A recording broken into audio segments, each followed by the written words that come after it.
Bienvenidos amigos a este videocassette en el cual estudiaremos, de manera rápida y concisa, el principio de funcionamiento de los transistores.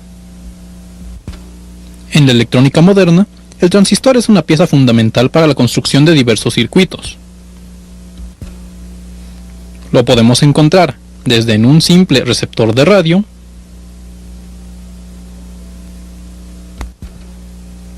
hasta en los circuitos impresos correspondientes a cámaras de video.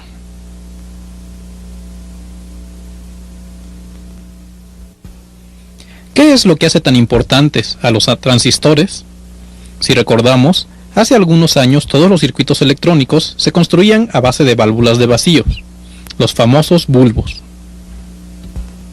En la actualidad, estos han sido sustituidos por circuitos semiconductores, que son más eficientes y de menor tamaño.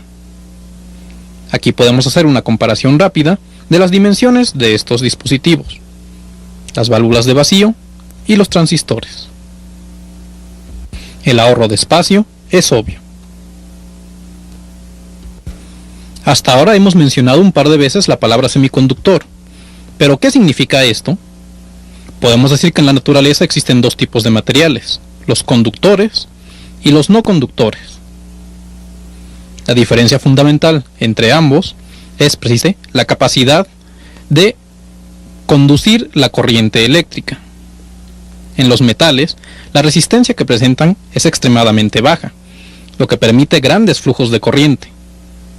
Sin embargo, en los no conductores, la resistencia es muy alta y no permiten flujo de corriente.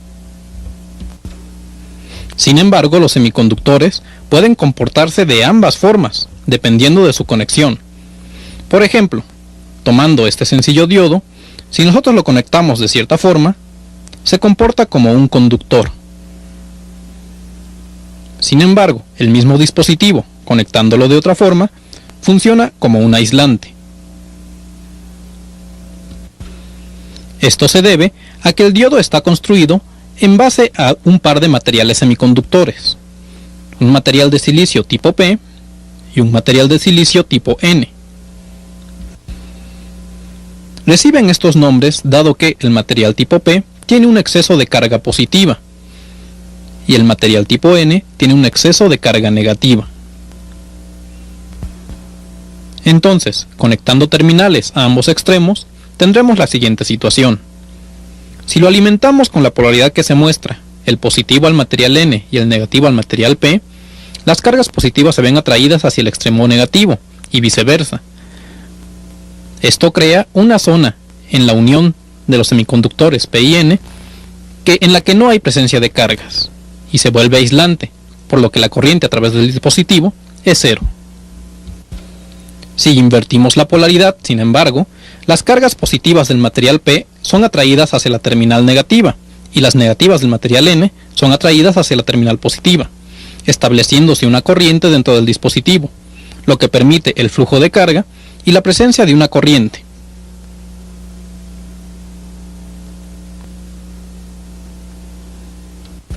De ahí entonces la propiedad de un semiconductor de comportarse como aislante y como conductor al mismo tiempo. ¿Por qué se dice esto? Porque tanto diodos como transistores están construidos a base de los mismos componentes, un semiconductor de silicio. Veamos ahora la estructura de un transistor. Como puede apreciar en esta figura, un transistor por dentro es una unión de materiales semiconductores. Un material P rodeado por dos materiales N, en un caso, aunque existen transistores en los cuales se tiene un material N rodeado por materiales P. Con esto podemos deducir que existen básicamente dos tipos de transistores. Un transistor al que se le llama NPN, cuyo símbolo es el que estamos viendo, y un transistor denominado PNP, que es como se muestra. Como puede ver, ambos símbolos son prácticamente idénticos, pero varía la dirección de la flecha en una de sus terminales.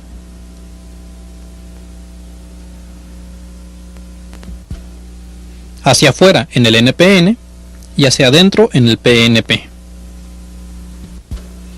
Por lo que se refiere a su forma física, los transistores pueden tener encapsulados muy variados, dependiendo de la aplicación específica.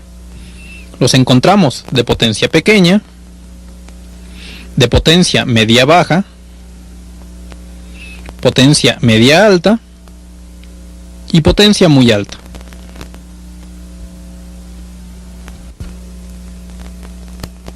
Veamos ahora cómo funciona un transistor. Recordemos, la estructura interna consiste en 3 capas de semiconductor. Estas 3 capas tienen cada una su terminal correspondiente y reciben un nombre. Una es el colector, otra es la base y la última es el emisor. ¿Cómo funcionan estas 3 capas de semiconductor? Veamos. Al momento en que el transistor es polarizado de la forma en que se muestra, un voltaje positivo en el colector, un voltaje igualmente positivo en la base, aunque menor que el de colector, y el voltaje negativo aplicado al emisor, en ese momento se crea una pequeña corriente que circula desde el emisor hacia la base. Sin embargo, esta corriente crea un efecto de avalancha, que hace que la corriente de la base se multiplique varias veces, estableciéndose una corriente muy grande entre el emisor y el colector, de forma que la corriente de colector será igual a beta veces la corriente de la base. O lo que es lo mismo, la corriente de colector será igual a la corriente de base multiplicada por un factor HFE. Entonces, en resumen, podemos decir que un transistor se comporta, básicamente, como un dispositivo que amplifica la corriente de su base por un factor de beta o HFE, según la convención empleada. Y esta multiplicación se realiza en la corriente del colector. Esto es, la corriente del colector será igual a la corriente de base multiplicada por el factor anterior. ¿Cómo podemos aprovechar las propiedades de esta minúscula pastilla de silicio en nuestro provecho? Veamos a continuación algunos ejemplos. En este momento se presenta en pantalla un circuito electrónico, el cual, como usted puede ver, consta de una resistencia, otra resistencia en el colector y un transistor. Este circuito está siendo alimentado por una fuente de voltaje directo y en la base del transistor se está alimentando un voltaje de AC con una forma senoidal, como se muestra en este momento.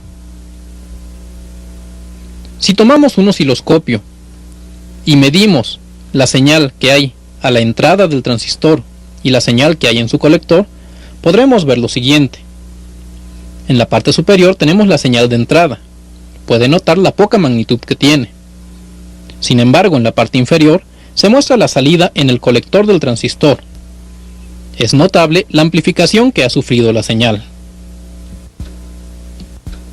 Por tanto, y conectándolo de esta forma, un transistor nos puede servir como un amplificador de señal, ya que para una entrada pequeña obtenemos una salida relativamente grande. El grado de amplificación dependerá de las resistencias empleadas. Tomando en cuenta lo anterior, podemos realizar una gráfica en la cual veamos el comportamiento de la corriente de la base contra la corriente del colector. Cuando la corriente de base es igual a 0, la corriente del colector también será igual a 0. Si la corriente de base crece ligeramente, la corriente de colector crecerá, pero en una magnitud superior. Y este comportamiento se mantiene durante un buen trayecto de la gráfica. Note cómo para incrementos pequeños de la corriente de base hay incrementos grandes de la corriente del colector. A esta zona de comportamiento lineal se le conoce como zona de amplificación. Pero si seguimos aumentando la corriente de base, comenzará a aparecer una ligera discontinuidad, en la cual, para aumentos considerables de la corriente de base, la corriente de colector ya no cambia con la misma proporción que antes, hasta llegar a un punto tal que la corriente de base puede crecer mucho y sin embargo la corriente de colector será siendo prácticamente del mismo valor. A esta zona se le conoce como punto de saturación.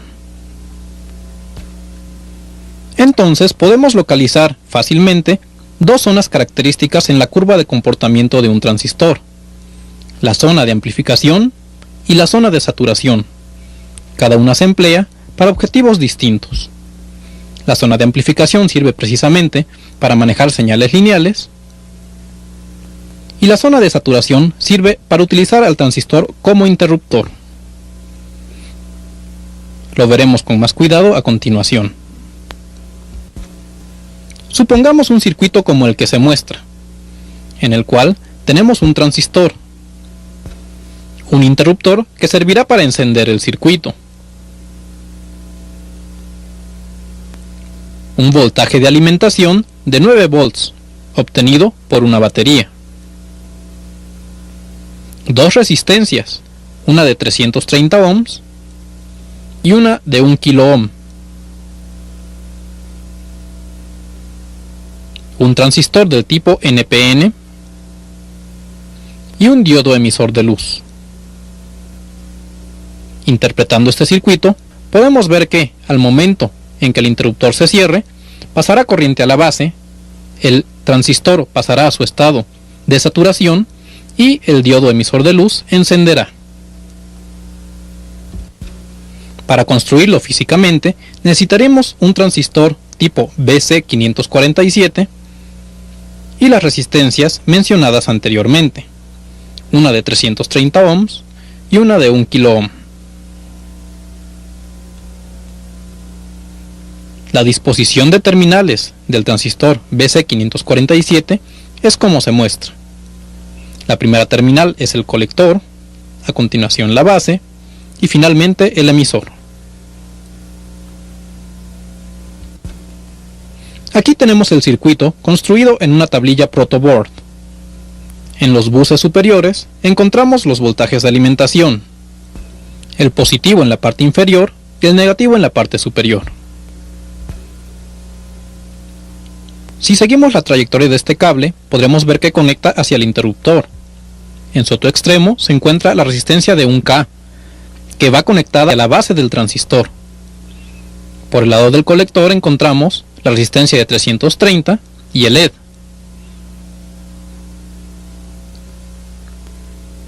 Por tanto, en el momento en que nosotros presionemos el interruptor, el LED se encenderá, tal y como se había previsto.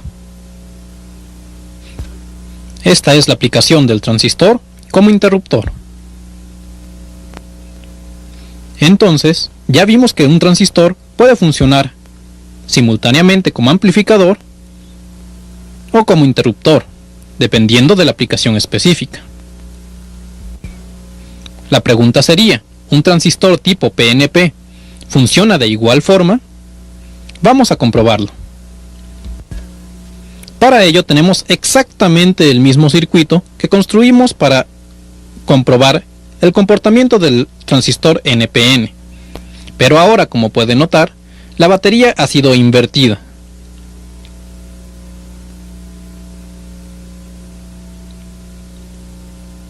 El emisor sigue en su lugar.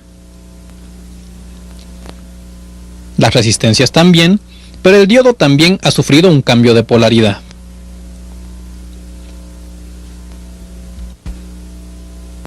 Entonces vamos a comprobar experimentalmente que se cumplan las condiciones que teníamos en el circuito anterior. Al momento de cerrar el interruptor, la corriente debe circular a través de la resistencia y encender al LED. Para hacer este experimento utilizaremos el transistor BC557 y las mismas resistencias del caso anterior. La disposición de terminales del BC557 es la que se muestra, idéntica a la del transistor que utilizamos en el caso anterior. Aquí tenemos al BC557 conectado ya dentro del circuito. Como ve, se trata exactamente de los mismos componentes y la misma disposición. Sin embargo, hemos invertido la convención de la polaridad, esto es, ahora el negativo está abajo y el positivo está arriba. Al momento que presionamos el interruptor, el LED se enciende, esto es, el circuito funciona exactamente igual que con un transistor NPN, hechas las correcciones indispensables. Veamos ahora un poco sobre las formas como podemos encontrar conectado en un transistor. La forma más común es tipo emisor común, que es como se muestra. Y de hecho es el caso que ya habíamos estudiado. Una señal pequeña alimentándose en la base y una señal bastante amplificada saliendo por el colector. Sin embargo, como imaginará, no es la única forma como se puede conectar el transistor, ya que la salida de colector sirve para amplificar. Pero, ¿qué sucedería si llevamos la salida del osciloscopio hacia la salida del emisor? Como puede ver, ahora está conectado el osciloscopio de modo de que despliegue simultáneamente la entrada de la base y la salida del emisor. Y como puede notar, en este caso no existe amplificación, al contrario, existe una ligera atenuación. Y no solo eso, la señal ya no cambia de polaridad, sino que mantiene su misma fase. Por tanto, a este tipo de conexión, donde se tiene una entrada en la base y una salida en el emisor, se le llama un buffer o seguidor. Mientras que, cuando tenemos la salida en el colector, el circuito se transforma en un amplificador inversor, ya que amplifica la entrada por un factor, pero al mismo tiempo la invierte.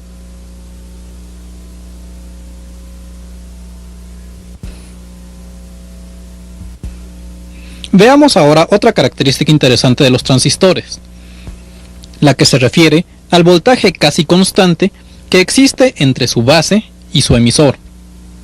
Para hacerlo, vamos a construir este circuito, que como ve es exactamente el mismo que hemos venido trabajando, pero hemos retirado el interruptor. Y vamos a medir el voltaje existente entre la base y el emisor. Dependiendo del material de que esté hecho y del modelo específico, vamos a encontrar que el voltaje entre base y emisor por lo general oscila entre 0.7 volts y se mantiene prácticamente sin variación. Esto puede ser aprovechado de diversas formas, como por ejemplo, utilizar el transistor como un regulador de voltaje. Aquí tenemos armada de forma física el circuito propuesto. Note la presencia de la resistencia de 1K en la base y la de 330 ohms y el LED en el colector. Entonces, si medimos